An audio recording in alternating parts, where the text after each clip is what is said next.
Hi friends, പുതിയൊരു വീഡിയോയിലേക്ക് എല്ലാവർക്കും സ്വാഗതം. അങ്ങനെ വേദ പറഞ്ഞ കാര്യങ്ങൾ കേട്ടിട്ട് ശങ്കരനാരായണൻ ചോദിക്കുകയാണ്. വേദ അകത്തേക്ക് പോകും. അതിനുശേഷം ചോദിക്കുകയാണ്, വേദ ആ വീട്ടിൽ നിന്ന് ഇറങ്ങി പോരാനായിട്ട് ഉണ്ടായ കാരണം നീയാണോ എന്ന് ചോദിക്കുമ്പോൾ അങ്ങനെയൊന്നും അല്ലച്ചാ, നമ്മളാണല്ലോ ഇടയ്ക്കിടയ്ക്ക് അവളോട് ഇങ്ങോട്ട് വരണം എന്ന് പറഞ്ഞിരുന്നത്. അത് സഹിക്കാൻ വയ്യാതെ അവൾ അവിടെ നിന്ന് ഇറങ്ങി അതായിരിക്കും അവൾ പറഞ്ഞത്. അപ്പോൾ ശ്രീകാന്തിനോട് അവിടെ നിൽക്ക് എന്ന് പറയാണ് കേട്ടോ ശങ്കരനാരായണൻ. എന്താ അച്ഛാ, ഇനിയിപ്പോൾ നീയല്ല എന്നുള്ളത് ഉറപ്പല്ലേ എന്ന് ചോദിക്കുകയാണ് കേട്ടോ. അല്ല അച്ഛാ, ഇനി അങ്ങനെ ആണെന്ന് വരാനായിട്ട് ഞാൻ കേൾക്കാനിട വരരുത് കേട്ടോ എന്ന് പറയുകയാണ്. ശ്രീകാന്ത് ഒന്ന് പേടിക്കുന്നുണ്ട്. അതിനുശേഷം പിന്നീട് വിക്രം അകത്തേക്ക് വരികയാണ്. അപ്പോൾ അവിടെ വന്നിരിക്കുകയാണ് കേട്ടോ, കട്ടിലിൻ്റെ അവിടെ. എന്നിട്ട് വേദനയായിട്ട് സംസാരിക്കുകയാണ്. ഇത് ശരിയാവുമെന്ന് തോന്നുന്നില്ല, ഞാൻ എത്ര കാലമാണ് ഇങ്ങനെ ഇവിടെ ഒളിവിൽ നിൽക്കുക, ഇനിയും ശ്രീകാന്ത് വന്നാലോ എന്ന് പറയാണ് കേട്ടോ. അപ്പോൾ വേദ ചോദിക്കുന്നത്, എന്താ ശ്രീയേട്ടൻ വന്നാൽ കണ്ടാൽ പേടിയുണ്ടോ എന്ന് ചോദിക്കുകയാണ്. പേടിയൊന്നുമല്ല, പക്ഷെ അതൊരു തരം നാണക്കേടല്ലേ, നിൻ്റെ വീട്ടിൽ ഞാൻ ഒളിച്ച് താമസിച്ചു എന്നുള്ളത്. അത് ആലോചിച്ചിട്ടാണ് ഞാനതങ്ങനെ പറഞ്ഞതെന്ന് പറയും കേട്ടോ. എന്തായാലും തൽക്കാലം ഇങ്ങനെ ഒരു ജീവിതം ജീവിക്കുന്നതിൽ ഒരു ത്രില്ലല്ലേ എന്ന് ചോദിക്കാനിട്ട്. എന്ത് ത്രില്ല്, എനിക്കൊരു ത്രില്ലും ഇല്ല എന്ന് പറയാൻ കേട്ടോ. അപ്പോൾ വേദ പറയാണ്, എന്തായാലും ഒരാഴ്ച എന്തായാലും ഇവിടെ നിന്ന് താമസിച്ചേ പറ്റൂ എന്ന് പറയാൻ കേട്ടോ. എനിക്കങ്ങനെ തോന്നുന്നില്ല. എന്നാൽ പോയി പിടികൊടുക്ക് ചെല്ലി. അവരെന്തായാലും വിക്രമിനെ കാത്തിരിക്കുകയായിരിക്കും. വിക്രം ഓടിച്ചെന്ന് പിടികൊടുക്കാൻ നിൽക്ക്. വരുണിൻ്റെ കൊലപാതകം വിക്രമിനെ കെട്ടി വയ്ക്കാനായിട്ട് അവർക്ക് വലിയ ബുദ്ധിമുട്ടൊന്നും ഉണ്ടാവില്ല. വരുണിനെ മുമ്പ് ഉള്ളതെന്നുള്ള കാര്യം വിക്രമിൻ്റെ ഭാര്യയായി ഞാൻ തന്നെ ഉറപ്പ് കൊടുത്തിട്ടുള്ളതാണ്, മൊഴി കൊടുത്തിട്ടുള്ളതാണ്. അപ്പോൾ പിന്നെ അവർക്കത് അത് തെളിയിക്കാനായിട്ട് പിന്നെ ഫോണിൻ്റെ ലൊക്കേഷനും ഒക്കെ അവർ കണ്ടുപിടിച്ചോളും. അല്ല, ഞാൻ ആ സമയത്ത് ക്ലബിലല്ലായിരുന്നു എന്ന് ചോദിക്കുകയാണ് വിക്രം. ക്ലബും വരും കൊല്ലപ്പെട്ട സ്ഥലവും തമ്മിൽ അത്ര വലിയ വ്യത്യാസമൊന്നുമില്ല. വിക്രമിന് അവിടെ നിന്ന് അവിടേക്ക് എത്താനായിട്ട് അത്ര വലിയ സമയതാമസം ഇല്ല എന്നൊക്കെ അവർ കണ്ടുപിടിച്ചോളും എന്ന് പറയാൻ കേട്ടോ. അപ്പോൾ വിക്രം ഒന്നും മിണ്ടില്ല കേട്ടോ. എന്തായാലും ഒരാഴ്ച ഇവിടെ നിൽക്കും, ഞാൻ മുൻകൂർ ജാമ്യത്തിന് അപേക്ഷിക്കാമെന്ന് പറയാൻ കേട്ടോ. അപ്പോൾ വിക്രം ശരി എന്നുള്ള രീതിയിൽ നിൽക്കുകയാണേ. അതിൻ്റെ ഇടയിൽ വേദനോട് വിക്രം ചോദിക്കുകയാണ്, ശ്രീകാന്ത് ഇവിടെ വന്നിട്ട് കാര്യങ്ങൾ സംസാരിച്ച കൂട്ടത്തിൽ നീ പറയുന്നത് കേട്ടല്ലോ, ഞാൻ അവിടെ നിന്ന് ഇറങ്ങി പോരാനുണ്ടായ കാരണം കൂടെ വ്യക്തമാക്കാന്ന്. അത് കഴിഞ്ഞ ശേഷം അയാൾ ഇവിടെ റൂമിലേക്ക് കയറില്ല. അതിൻ്റെ അർത്ഥം എന്താണ്? നീ അവിടെ നിന്ന് ഇറങ്ങി പോരാനുണ്ടായ കാരണം ശ്രീകാന്താണോ എന്ന് ചോദിക്കുകയാണ് കേട്ടോ. അപ്പോൾ വേദ പറയണേ, ഞാനിപ്പോൾ തന്നെ പറഞ്ഞതല്ലേ, ചില സത്യങ്ങൾ ചില സമയത്ത് പറയാൻ ഒക്കൂല, അത് അതിൻ്റെ സമയത്ത് തന്നെ പറയും എന്ന് പറയണേ. അപ്പോൾ ഇപ്പോഴും എന്നോട് അത് പറയാൻ നീ തയ്യാറല്ല അല്ലേ എന്ന് പറയാണ് കേട്ടോ. അപ്പോൾ പറയുന്നുണ്ട്, തൽക്കാലം അല്ല, പക്ഷേ പറയേണ്ട സമയത്ത് പറയാം. അന്നേരം വിക്രം പറയാണ്, അപ്പോൾ നീ എന്നെ പൊട്ടനാക്കായിരുന്നല്ലേ എന്ന് ചോദിക്കുകയാണേ. അപ്പോൾ ഏതാ പറയുന്നത്, അതിന് ഇയാളെ പൊട്ടനാക്കേണ്ടതുണ്ടോ, ഓൾറെഡി പൊട്ടനല്ലേ എന്ന് പറയാൻ കേട്ടോ. ഇടി എന്ന് പറഞ്ഞിട്ട് ഇങ്ങനെ വരുമ്പോഴത്തേക്ക് മിണ്ടരുത്, ഇത് സ്ഥലം ശരിയില്ല എന്ന് പറയാൻ കേട്ടോ. അതിന് ശേഷം പറയും, ഇനി അത് പറഞ്ഞ് മുഖം വീർപ്പിക്കൊന്നും വേണ്ട, ഞാൻ ഇവിടുന്ന് പോകുന്നതിന് മുമ്പ് ഉറപ്പായിട്ട് പറയാം എന്ന് പറയാൻ കേട്ടോ. അപ്പോൾ വിക്രം ഇങ്ങനെ നോക്കണം കേട്ടോ. ഉറപ്പായിട്ട് പറയാനേ, എന്തായാലും തൽക്കാലം ഇവിടെ ഇരിക്കും, ഞാനേ താഴത്തോട്ടൊന്ന് പോയിട്ട് വരാം എന്ന് പറഞ്ഞിട്ട് സ്റ്റോർ റൂമിൽ എങ്ങനെ ചെന്നിരിക്കട്ടാന്ന് പറയുന്നുണ്ട്. അങ്ങനെ വേദ താഴത്തോട്ട് പോവുകയാണ്. പിന്നെ വേദ പോയതിന് ശേഷം വിക്രം ഇങ്ങനെ വേദനയെക്കുറിച്ച് ആലോചിച്ച് ചിരിക്കുകയാണ്. പിന്നെ കാണിക്കുന്നത് വിക്രമിനെ കുറച്ച് ആൾക്കാർ കൂടിയിട്ട് വെള്ളത്തിൽ മുക്കിയിട്ട് കൊല്ലുന്നത് പോലെ കമലാമ്മ സ്വപ്നം കാണാണ്.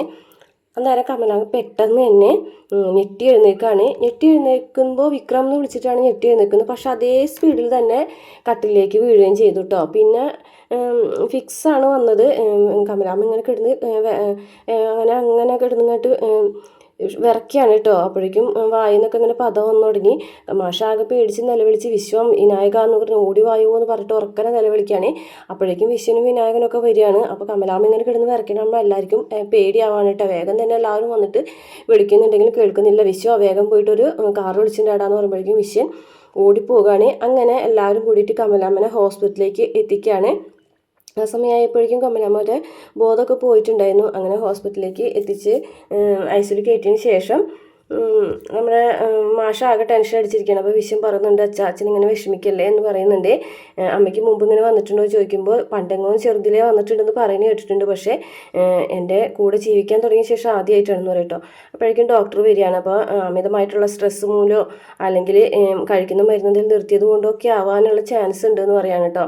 അപ്പം മാഷ് പറയുന്നുണ്ട് അങ്ങനെ മരുന്നൊന്നും നിർത്തിയിട്ടില്ല എന്ന് പറയുന്നുണ്ട്. എന്തായാലും മെഡിസിൻ സ്റ്റാർട്ട് ചെയ്തിട്ടുണ്ട്, നമുക്ക് നോക്കാമെന്ന് പറഞ്ഞ് ഡോക്ടർ പോകുകയാണ്. ഇത് സമയം വിക്രമിനാണെന്നുണ്ടെങ്കിൽ അമ്മനെക്കുറിച്ച് ആലോചിച്ചിട്ട് ടെൻഷൻ അടിച്ചിട്ട് കിടക്കാൻ പറ്റില്ല. അപ്പോൾ വിക്രം അങ്ങോട്ടും ഇങ്ങോട്ടും നടക്കണ കാണുമ്പോൾ വേദ വന്നിട്ട് ചോദിക്കുകയാണ്, എന്താ വിക്രം എന്തിനാ ഇങ്ങനെ ടെൻഷൻ അടിക്കുന്നത് ചോദിക്കുകയാണ്. അപ്പോൾ വേദ വന്നിങ്ങനെ ഇവിടെ ഇരിക്കുന്നു പറഞ്ഞ് ലൈറ്റൊക്കെ ഇട്ടിട്ട് കട്ടിലേക്ക് ഇരുത്താണ്. അപ്പോൾ എനിക്ക് വീട്ടിലേക്ക് ഒന്ന് വിളിക്കണം എന്ന് പറഞ്ഞിട്ട് ഫോൺ എടുത്തിട്ട് പെട്ടെന്ന് തന്നെ ഓൺ ചെയ്യുകയാണ്. ഓൺ ചെയ്യുന്ന സമയത്ത് വേദ ഇങ്ങനെ പിടിച്ച് വലിച്ചിട്ട് ആ ഫോൺ വാങ്ങാൻ നോക്കുന്നുണ്ട്. പക്ഷേ വിക്രം വാങ്ങാനായിട്ട് സമ്മതിക്കില്ല. പക്ഷേ വേദ തട്ടിപ്പറിച്ച ഫോൺ വാങ്ങിച്ചിട്ട് സ്വിച്ച് ഓഫ് ചെയ്യാണ്. എന്ത് മണ്ടത്തരാണ് വിക്രം കാണിക്കുന്നത് എന്ന് പറയാനായിട്ട് എനിക്ക് വീട്ടിലേക്കൊന്ന് വിളിക്കണം, അതിന് ഈ ഫോണിൽ തന്നെ വിളിക്കണം എന്നുണ്ടോ എന്ന് ചോദിച്ചിട്ട് ദേഷ്യപ്പെടുകയാണ്. ഫോൺ അവിടെ വലിച്ചെറിയാനിട്ടോ വേദ. എന്നിട്ട് എന്താണെന്ന് വെച്ചാൽ സ്വയം ചെയ്യി, പിന്നെ ഞാൻ എന്തിനാണ് ഇങ്ങനെ കഷ്ടപ്പെടുന്നത് എന്നൊക്കെ വേദ ചോദിക്കുകയാണ്. എനിക്ക് എൻ്റെ അമ്മയെ കാണണം, അമ്മയോട് സംസാരിക്കണം പോലെ തോന്നാമെന്ന് പറയാം കേട്ടോ. അപ്പോൾ വേദ അതാണ് കാര്യം എന്ന് ചോദിക്കുകയാണ് കേട്ടോ. അതെ, അമ്മയ്ക്ക് എന്തോ വല്ലാത്ത പോലെ തോന്നുന്നുണ്ട്, എനിക്ക് മനസ്സിലാകെ വിഷമം, എനിക്ക് അമ്മനോടൊന്ന് സംസാരിക്കണം എന്ന് പറയാം കേട്ടോ. അമ്മനെക്കുറിച്ച് ഇത്ര വേവലാതിയുള്ള ആൾ എന്തിനാണ് ഇങ്ങനെ ഒരു ജീവിതം തിരഞ്ഞെടുത്തതെന്ന് ചോദിക്കുമ്പോൾ വിക്രം നോക്കുകയാണ് കേട്ടോ. എനിക്കറിയാം ആ ചോദ്യം വിക്രമെ ഇഷ്ടപ്പെടില്ല എന്നുള്ള കാര്യം. അപ്പോൾ വേദമല്ല വിക്രം പറയുന്നത് ശരിയാണ് നീ പറഞ്ഞത്, ഞാൻ അങ്ങനെയുള്ളൊരു ജീവിതം തിരഞ്ഞെടുക്കാൻ പാടില്ലായിരുന്നു, കാറ്റത്തഴിച്ചിട്ട പട്ടം പോലെ ഞാൻ അങ്ങോട്ട് ജീവിച്ചു പോയി, ഇനിയിപ്പോൾ പറഞ്ഞിട്ട് കാര്യമില്ലല്ലോ എന്ന് പറയാണ് കേട്ടോ. അപ്പോൾ വേദ പറയാണ്, പക്ഷേ അങ്ങനെ കൈവിട്ട് പോയിന്നൊന്നും അമ്മ കരുതിയിട്ടില്ല കേട്ടോ എന്ന് പറയാം കേട്ടോ. അതെനിക്കറിയാം, പിന്നെ താനാ വീട്ടിൽ വന്നതിന് ശേഷമാണ് എനിക്കത് മനസ്സിലായത്. ഏറ്റവും കൂടുതൽ താനാ വീട്ടിൽ വന്ന് ഓരോരുത്തരെയും ഒരുമിപ്പിച്ചു, ആ വീടിന് വേണ്ടി ഒരുപാട് കാര്യങ്ങൾ ചെയ്തു, എന്നിട്ട് താൻ ഇറങ്ങിപ്പോരുകയും ചെയ്തില്ലേ എന്നൊക്കെ ചോദിക്കാം കേട്ടോ. ഇനിയിപ്പോൾ അതിനെക്കുറിച്ചിട്ട് പറഞ്ഞിട്ട് എന്താ കാര്യം, ഞാൻ അവിടെ നിന്ന് ഇറങ്ങിപ്പോകുന്നത് എന്നേക്കുമായിട്ടാണെന്ന് പറഞ്ഞിട്ടില്ലല്ലോ എന്ന് പറയാൻ കേട്ടോ. പിന്നെ ഞാൻ അവിടെ നിന്ന് ഇറങ്ങിപ്പോരും എന്നുള്ളൊരു കാര്യം വേറൊരാൾക്കും കൂടി അറിയാം, വിക്രം മലയ്ക്ക് പോകുന്നതിന് മുമ്പേ തന്നെ. അതാർക്ക്? അമ്മയ്ക്ക്. അമ്മനോട് ഞാൻ എല്ലാം പറഞ്ഞിട്ടുണ്ടെന്ന് പറയാൻ കേട്ടോ. ആഹാ, അത് ശരിയില്ല എന്ന് ചോദിക്കാൻ കേട്ടോ. അമ്മയോട് ഞാൻ എല്ലാം തുറന്ന് പറഞ്ഞിട്ടാണ് പോന്നിട്ടുള്ളത്, പക്ഷേ ഒരിക്കലും അത് എല്ലാ കാലത്തേക്കും ആയിട്ടാണ് പോകുന്നതെന്ന് ഞാൻ പറഞ്ഞിട്ടില്ല എന്ന് പറയാൻ കേട്ടോ. അപ്പോൾ വേദ പറയാൻ, ഇനിയിപ്പോൾ അതിനെക്കുറിച്ച് ആലോചിച്ച് ടെൻഷൻ അടിക്കേണ്ട, അമ്മയ്ക്ക് ഒരു ആപത്തും ഉണ്ടാവില്ല, ഇനിയിപ്പോൾ അവർ സമാധാനത്തോടെ ഉറങ്ങുകയാണെന്നുണ്ടെങ്കിൽ അവർ ഉറങ്ങിക്കോട്ടെ വിക്രം, നാളെ ഞാൻ അന്വേഷിക്കാം, വേണമെങ്കിൽ വീട്ടിൽ പോയി അന്വേഷിക്കാം, എന്നിട്ട് കാര്യങ്ങൾ വിക്രമിനോട് വന്ന് പറയാം. വിക്രം ഇപ്പോൾ തൽക്കാലം ഉറങ്ങാൻ പറഞ്ഞിട്ട് അവനൊക്കെ എടുത്തി ഉറക്കാണ്. അതിനുശേഷം പിന്നീട് കാണിക്കുന്നത് പോലീസുകാരൻ്റെ ഫോണിലേക്ക് ഒരു കോൾ വരികയാണ്. എന്നിട്ട് പറയുന്നുണ്ട്, ഒരാൾ പറയുകയാണ് വിക്രമിൻ്റെ കാര്യത്തിൽ ഒരു ലീഡ് ഉണ്ട് എന്ന് പറയാം. എന്താണെന്ന് ചോദിക്കുമ്പോൾ വിക്രമിൻ്റെ ഫോൺ ഇന്നലെ രാത്രി ഓൺ ആയിട്ടുണ്ട്, ഓണായ അതേ സ്പോട്ടിൽ വെച്ച് തന്നെ അപ്പോൾ തന്നെ ഓൺ ആയിട്ടുണ്ട്, ഓഫ് ആയിട്ടുണ്ടെന്ന് പറയാം കേട്ടോ. അപ്പോൾ ഇങ്ങനെ സ്ഥലമൊക്കെ പറഞ്ഞു കൊടുക്കുകയാണ്. അപ്പോൾ പോലീസുകാരൻ പറഞ്ഞത് ശങ്കരനാരായണൻ്റെ വീടിൻ്റെ ഏരിയ ആണല്ലോ എന്ന് പറയാം കേട്ടോ. അവിടെ ഒളിച്ചിരിക്കാനുള്ള സാധ്യത ഉണ്ടോ എന്ന് ചോദിക്കാൻ കേട്ടോ. പറയാൻ പറ്റില്ല, പക്ഷേ ഇനിയിപ്പോൾ ആ വീടിന് മുന്നിൽ വന്നപ്പോൾ വിളിക്കണമെന്ന് തോന്നിയിട്ട് ആ ഫോൺ ഓൺ ആക്കിയത് ആവാം, അതല്ലാന്നുണ്ടെങ്കിൽ പിന്നെ എന്നിട്ട് പെട്ടെന്ന് തന്നെ ഓഫാക്കി വേണ്ട എന്ന് വിചാരിച്ചിട്ട് ഓഫാക്കിയതും ആവാനുള്ള ചാൻസ് ഉണ്ടെന്ന് പറയാം കേട്ടോ. ഇതേ സമയം ചന്ദ്രശേഖരനും ശ്രീകാന്തും കൂടെ സംസാരിക്കുന്നതിൻ്റെ ഈ ഒരു സമയത്ത് തന്നെ പോലീസുകാരെ ശ്രീകാന്തിൻ്റെ ഫോണിലേക്ക് വിളിക്കുകയാണ്.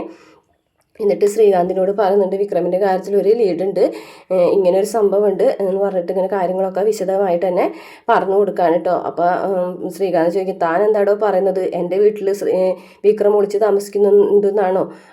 അതിനൊരിക്കലും സാധ്യതയില്ല, അങ്ങനെ ഒരു കാര്യം ഉണ്ടാവില്ല, ജഡ്ജി ശങ്കരനാരായണൻ്റെ വീടാണത്, ആ വീട്ടിലൊരു പ്രതി വന്ന് താമസിക്കാനോ എന്നൊക്കെ ചോദിക്കുകയാണ് കേട്ടോ. അപ്പോൾ ചന്ദ്രശേഖരൻ പറയുകയാണ്, എൻ്റെ കയ്യിൽ ഫോൺ തരാൻ പറയുമ്പോൾ ഫോൺ കൊടുക്കുകയാണ് കേട്ടോ ചന്ദ്രശേഖരൻ. എന്നിട്ട് പറഞ്ഞുകൊണ്ട്, താനിപ്പോൾ എന്തൊക്കെ പറഞ്ഞാലും താനെ എന്തായാലും ഈ ഒരു അവസരം മുതലെടുക്കണം, എന്തായാലും താനൊരു ഒരു സെർച്ച് വാറണ്ട് റെഡിയാക്ക്, എന്നിട്ട് ആ വീടൊന്ന് സെർച്ച് ചെയ്യാനായിട്ട് പോലീസുകാരനോട് ചന്ദ്രശേഖരൻ പറയുന്നത് കാണിച്ചുകൊണ്ട് ഇന്നത്തെ എപ്പിസോഡ് അവസാനിക്കുകയാണ്. പിറ്റേ ദിവസം സെർച്ച് വാറണ്ടുമായിട്ട് ശങ്കരനാരായണൻ്റെ വീട്ടിലേക്ക് പോലീസുകാർ വരുമ്പോൾ വേദ ആകെ ഞെട്ടിപ്പോവുകയാണ് കേട്ടോ. അപ്പോൾ ശങ്കരനാരായണൻ ചോദിക്കുന്നുണ്ട്, എൻ്റെ വീട് സെർച്ച് ചെയ്യാൻ തന്നെയാണോ നിങ്ങൾ വന്നതെന്ന് ചോദിക്കുമ്പോൾ അതേന്ന് പറഞ്ഞിട്ട് സെർച്ച് വാറണ്ടൊക്കെ കാണിച്ചു കൊടുക്കുന്നുണ്ട്. ഈ സമയത്ത് വിക്രമാണെന്നുണ്ടെങ്കിൽ തട്ടം പുറത്തേക്ക് മുകളിലേക്കൊക്കെ കയറി പോകുന്നുണ്ട് കേട്ടോ. വേദ സങ്കടത്തോട് കൂടിയിട്ടും ടെൻഷനോട് കൂടിയിട്ടൊക്കെയാണ് വാതിൽ തുറന്നു കൊടുക്കുന്നത്. എന്തായാലും അവിടെ നിന്ന് വിക്രമിനെ കണ്ടുപിടിക്കാൻ അവർക്ക് കഴിയുന്നില്ല. പിന്നീട് കാണിക്കുന്നത് ഹോസ്പിറ്റലിലെ കാര്യങ്ങളൊക്കെയാണ് കേട്ടോ. വീഡിയോ ഇഷ്ടപ്പെട്ടാൽ മറക്കാതെ നമ്മുടെ ചാനൽ ഒന്ന് സബ്സ്ക്രൈബ് ചെയ്ത് സപ്പോർട്ട് ചെയ്യണം കേട്ടോ.